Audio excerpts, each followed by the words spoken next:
Ben, bueno, pois... Vale. Moi boas tardes a todas. Imos ir vendo unhas imaxes de Pascuala mentras falamos. Este é o tempo da conversa, é o momento de escoitala a ela. Di que é filla da posguerra e que iso explica moito da súa trayectoria. Afirma tamén que nos povos brancos pequenos da súa Andalucía natal, a dos anos 40 e 50, radica unha certa clave da súa arquitectura. Por máis que ela quería ser médica. Ben, o que quería por riba de todo era ir á universidade. Filla de republicanos, formada ao calor da institución libre de enseñanza, se ben a necesidade marcou a súa infancia, non deixa de ser unha infancia como unha luminosa illa a calor deses país no escuro da ditadura franquista. Cando outro día falábamos dos seus primeiros anos de estudante de arquitectura en Madrid, eu quedeime coa imaxe do refuxio feito de papel e fío, que foi un dos seus primeiros traballos que realizou na aula. O fío era por necesidade, porque non tiña outros recursos, nin outros materiais, pero de algún xeito aí estaba xa o xermolo dunha concepción do espazo e da arquitectura que logo se ampliaría e intensificaría coa súa experiencia feminista. Esa celebración da vida que impregna un feminismo rebelde, antiautoritario, irreverente, lúdico, antidogmático. Un feminismo para a vida que bebeu con paixón da revolta feminil e do Escupamos sobre Hegel, de Carla Lonchi. Un feminismo que cuestiona as xerarquías e as súas palabras, que se interroga sobre o corpo e sobre o lugar.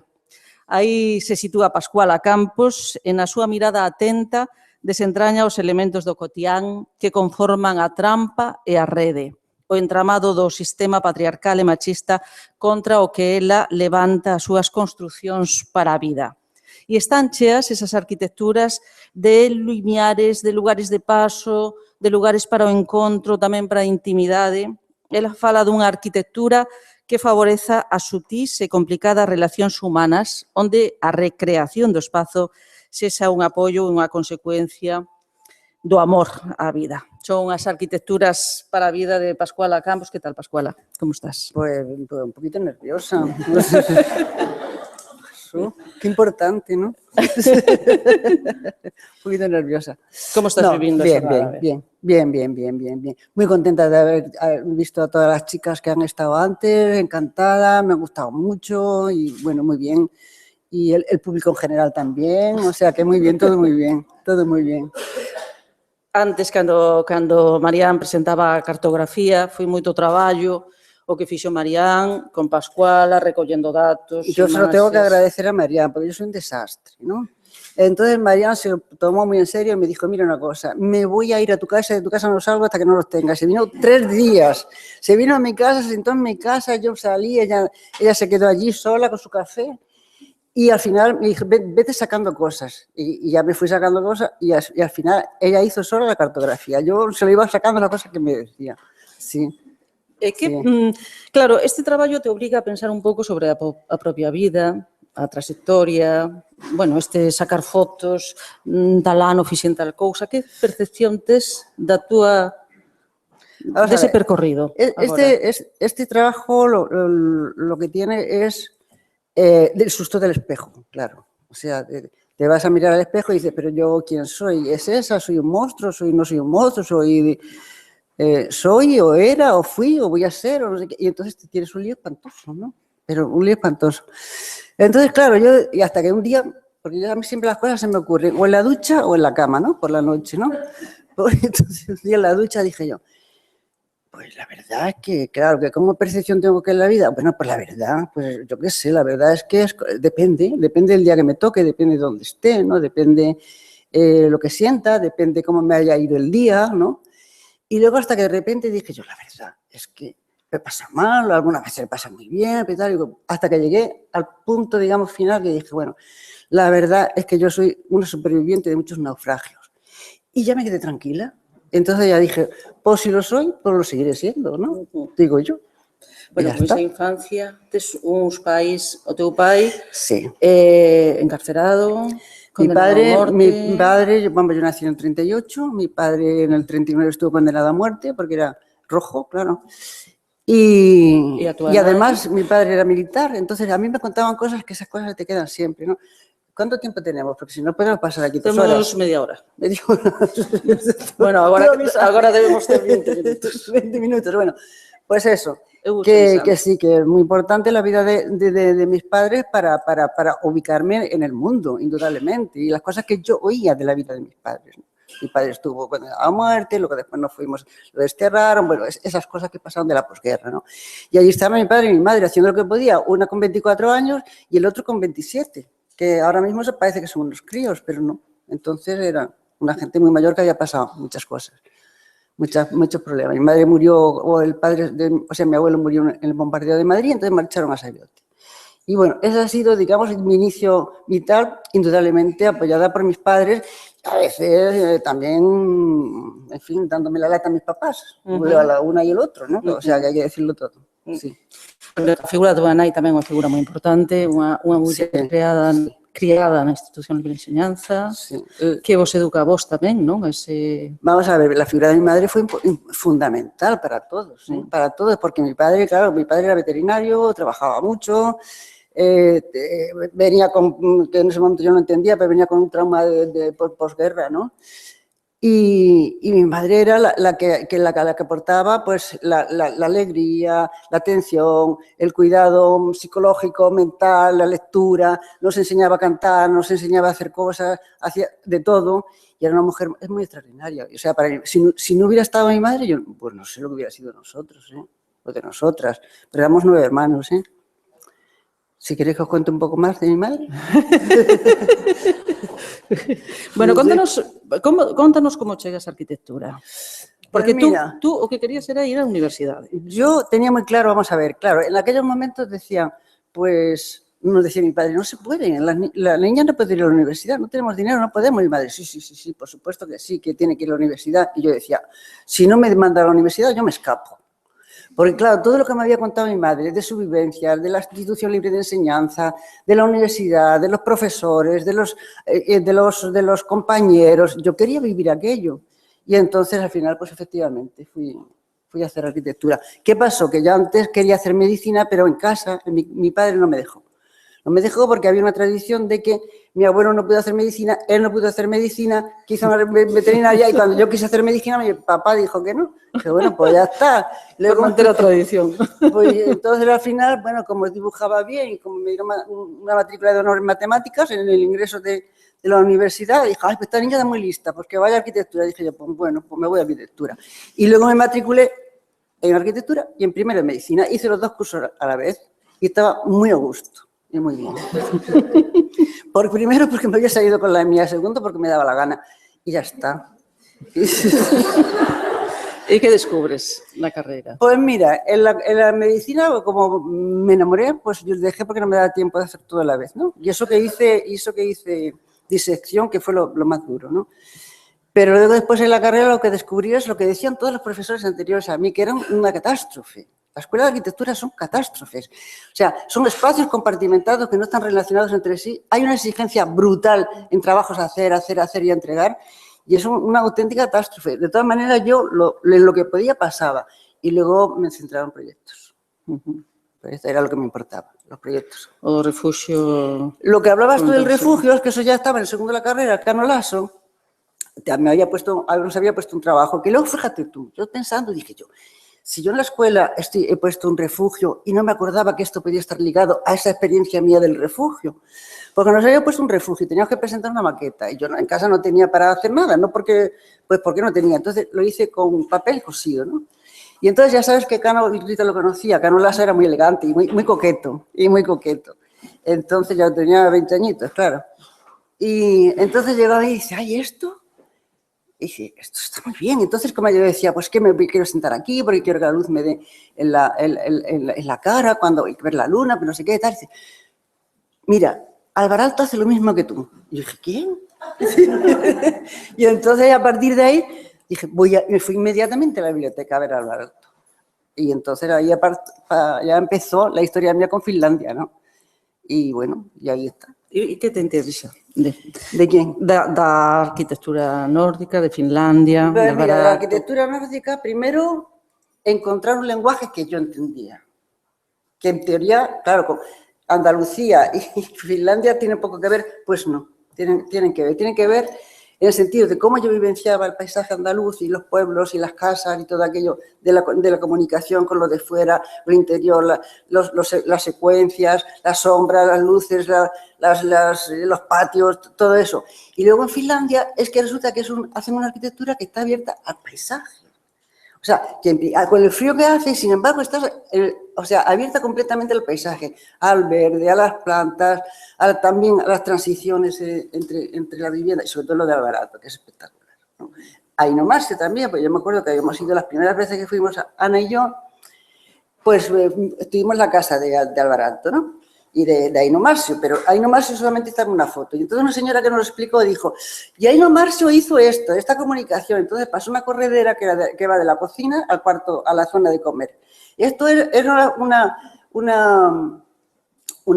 esto fue una propuesta de Aino Marcio. Yo decía, pero Ana, ¿cómo Aino Marcio va a hacer solamente una corredera así? Un sitio para meter los cubiertos, esto es imposible. Entonces fue de ahí cuando Ana ya empezó a investigar qué pasaba con Aino Marcio y qué pasa. Pues pasa que se borran, que las mujeres se borran de la historia.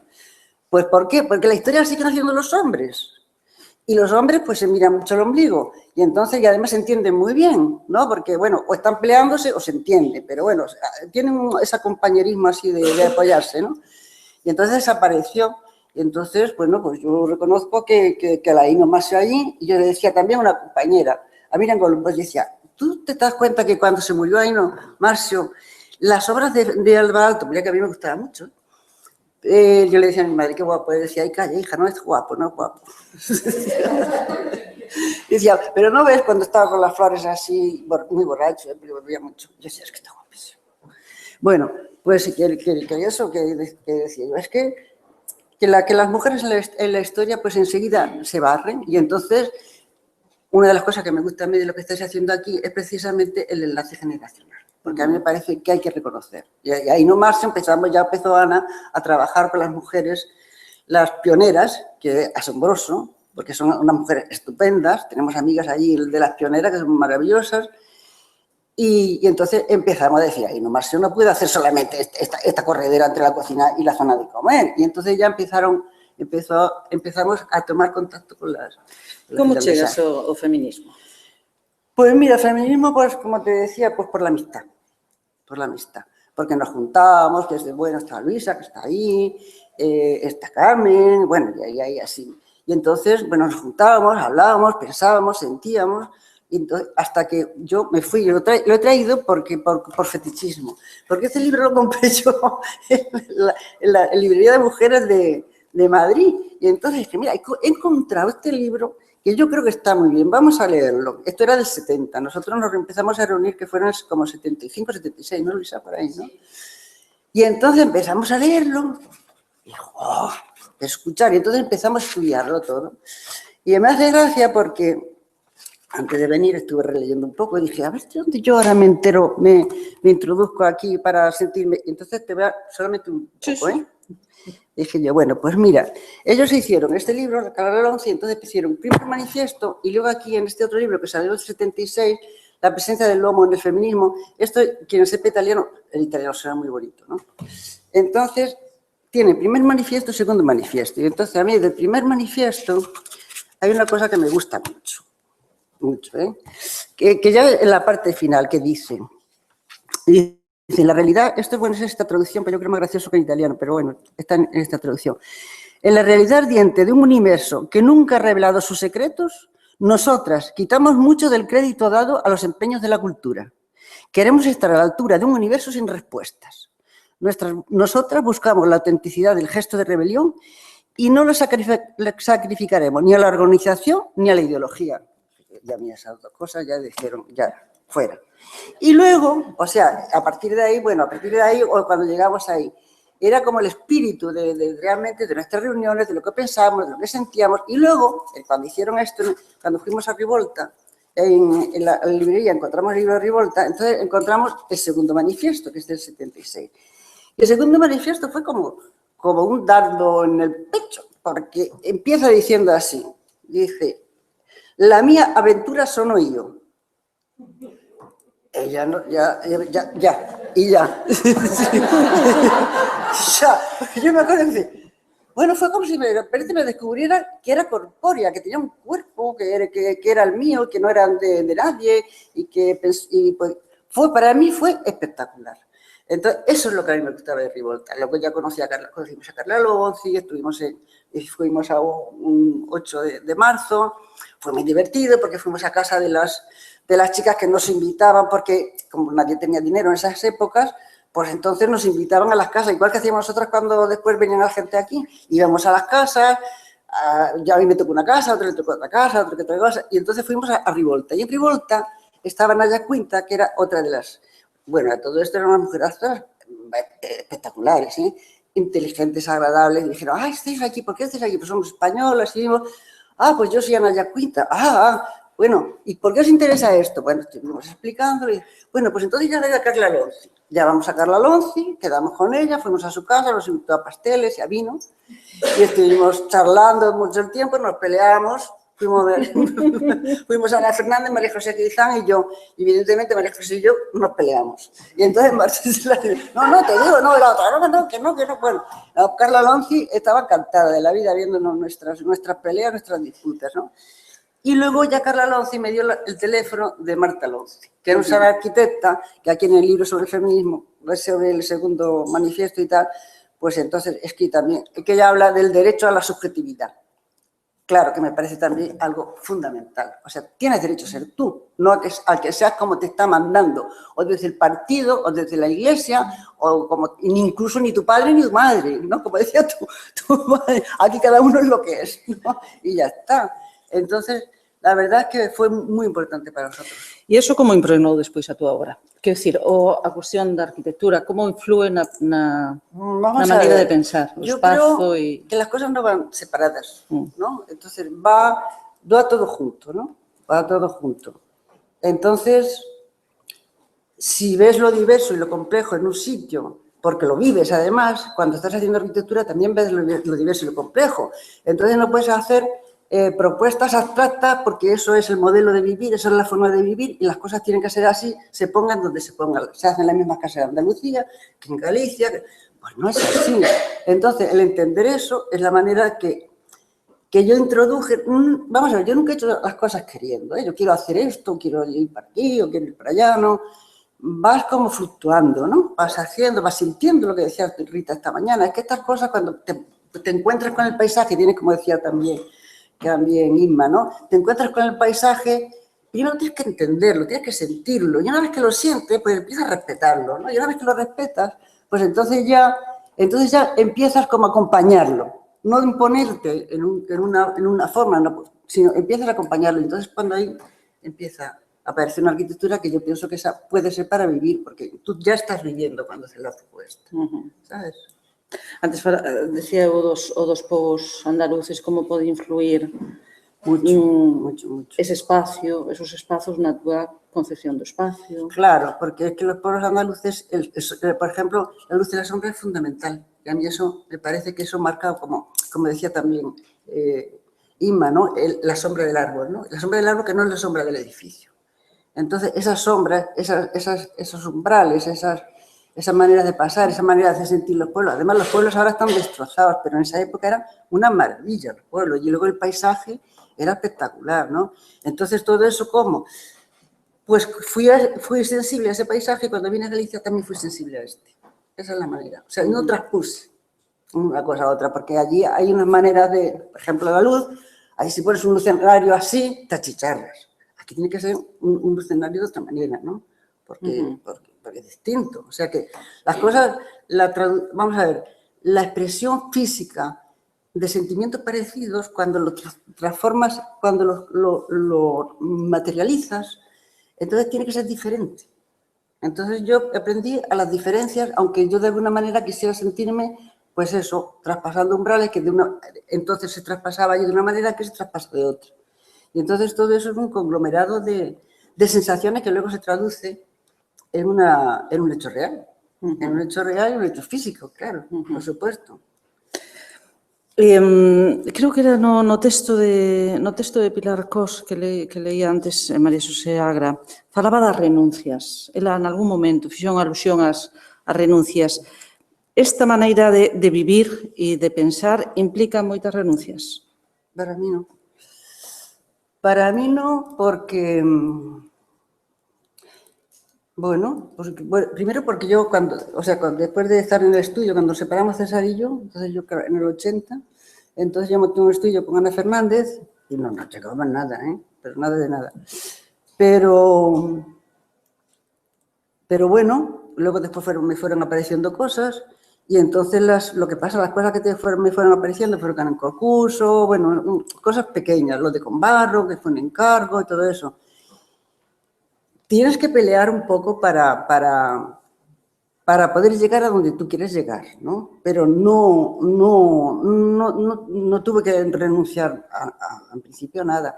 Y yo lo que sí recuerdo es, como de estas cosas medio surrealistas que pasan, como, por ejemplo, cuando estábamos haciendo el proyecto de la isla, bueno, pues había un problema siempre económico que tiraba y que tal y cual, ¿no? Y entonces... si quieres acabo. No. Ainda vamos a falar de outra cousa máis.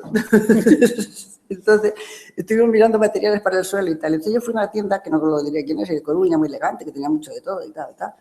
Y entonces le dije, mire, este material para el pavimento me parece muy bien, así, tal. Bueno, muy bien. ¿Cuántos son? Pues son 5.000 metros. Bueno, pues está muy bien, muy bien. Y podemos hacerle un descuento, ¿no? Pues bueno, pues me parece estupendo. Entonces, bueno, me marché, me acompañó a la puerta y me dice... el descuento es para usted. Y dije yo, no, el descuento es para la empresa. Y dice, pues no hay trato. Entonces yo dije, yo estoy loca, pues que aquí hay como unas cosas, hay unas cosas.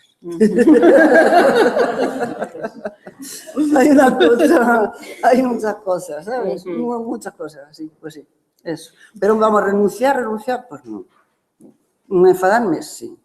Agobiarme, sí. Cansarme, sí. No dormir por la noche y despertarme con los ojos así y tal, pensando y tal, sí. Pero no, renuncias no. E o do teatro espontáneo, se interese polo teatro espontáneo? Porque podemos ter unha sesión de teatro espontáneo. Sí. El teatro espontáneo es que, bueno, a mí siempre me gustó, bueno, yo a Wilhelm Reich, algunas cosas de Freud, luego después era todo Michael Haydn, bueno, porque, bueno, me interesaba saber más de lo que aparentemente uno podía saber o más de lo que aparentemente sabía. Entonces, el teatro espontáneo, primero empecé con el psicodrama. Y luego ya a partir de ahí empezamos a trabajar en Pontevedra, un grupo, con un psicodramatista que vino a Pontevedra a dar un curso, entonces ya nos apuntamos al teatro espontáneo. ¿Y que el teatro espontáneo qué hace? El teatro, bueno, generalmente todo, sí, el psicodrama y por supuesto el teatro espontáneo. El teatro espontáneo lo que hace es poner en la escena, esas cosas que tú sientes y que no tienes por qué, que son subjetivas y que no tienes por qué darle ninguna formalidad. Y entonces eso hace de repente que se construya, que también el teatro espontáneo no es uno solo, sino que es un grupo, eso hace que se construya una historia colectiva que de repente emerge de una manera absolutamente sorprendente para casi todo el mundo, porque nadie se pensaba que iba a decir o iba a hacer, esas son expresiones corporales y verbales, ¿no? Y entonces es muy divertido y es muy, muy liberador de tensiones, ¿sabes? Porque sueltas cosas la que quieras. Y entonces hice psicodrama, hice formación de psicodrama 5 años y luego fuimos Ana y yo nos marchábamos a los iberoamericanos que era estupendo porque había gente muy buena. Bueno, es muy difícil también ser bueno, igual que un profesional bueno siempre es difícil, ¿no? Y el psicodrama había gente muy buena y luego en teatro espontáneo también había gente muy buena. Y bueno, y luego ya seguimos con el teatro espontáneo y bueno, hasta que el grupo ya se disolvió y tal, y bueno, pero está ahí. Entonces forma parte de una formación emocional mía, claro, por supuesto, y mental e intelectual, claro, indudablemente, siempre está todo junto, ¿no? Pues luego vamos a ter unha... Luego vamos a hacer una gracia con el teatro espontáneo.